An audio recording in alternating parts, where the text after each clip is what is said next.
Hello, everyone. This is Kevin again, bringing you the Worthy Law podcast. This one is for July 2019. This time, I want to talk about a substantive legal issue. Got a little sheet of paper with me here that covers a little bit of the Real Estate Licensing and Practices Act. And I wanted to talk about this because one of the areas that we like to help people in, one of the areas that we specialize in, is real estate fraud. There are lots of different kinds of real estate fraud. And one thing I noticed fairly recently that was interesting is that the Real Estate Licensing and Practices Act, which, if you're curious, is Utah Code Section 61-2F-401. It contains a specific subsection that has specific items that realtors are not allowed to do. So I'll read it to you here and then explain a little bit about it. And it's basically illegal for a realtor to induce a person who is at risk of foreclosure to hire that realtor to engage in an act of foreclosure rescue by falsely representing that the realtor is acting on behalf of a government agency. So that's one thing. And then it's also improper for the realtor to falsely represent that he or she is acting on behalf of that person's lender or loan service. It's also expressly illegal and against the statute for the realtor to represent falsely that he is acting on behalf of a nonprofit or a charitable institution. So there are a lot of situations where these kinds of things could happen. And there are a lot of other things that it's totally improper for realtors to do. It's kind of interesting to read through the list, maybe one item at a time. It's a pretty long list. This is actually subsection 23C. So there are a lot of specific things that realtors are not allowed to do. But it's kind of interesting to read through that. Probably not super interesting to read through that all at a sitting, but to take it maybe one at a time, to look at that, think about that. I've been kind of focused on that this month in a networking group that I go to. I've been telling some different stories about that. I've worked on some cases that are similar to this, and then other cases involving realtors that are just not doing things that they're supposed to do. But so I think, to me, it's very interesting that there's a specific statute, there are specific provisions that prohibit realtors from falsely representing that they're acting on behalf of a government agency.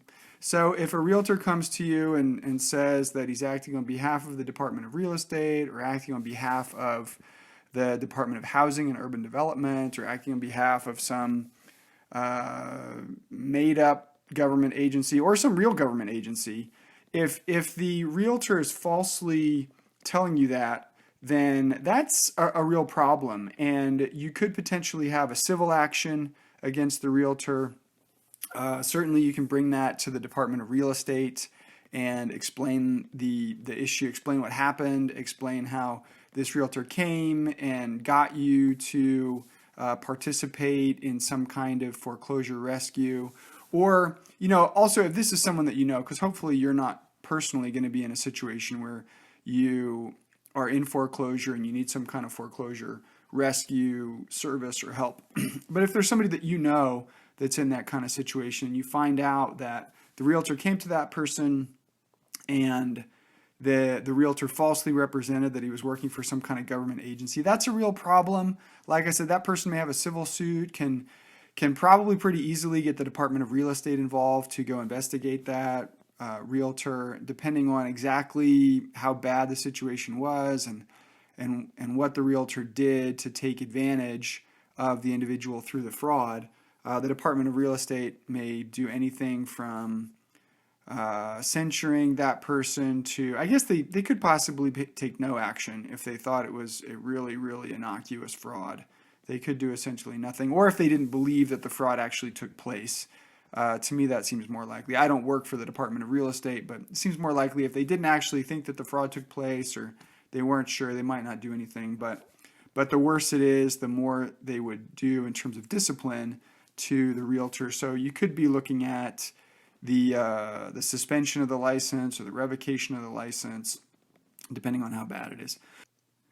But then also the realtor could represent that he is with the person's lender. So it could give you a call and say, hey, I'm with Wells Fargo and want to help you out. I understand that you're in foreclosure. And the way this happens, if you don't know, sometimes realtors or other people will get information just from the public records.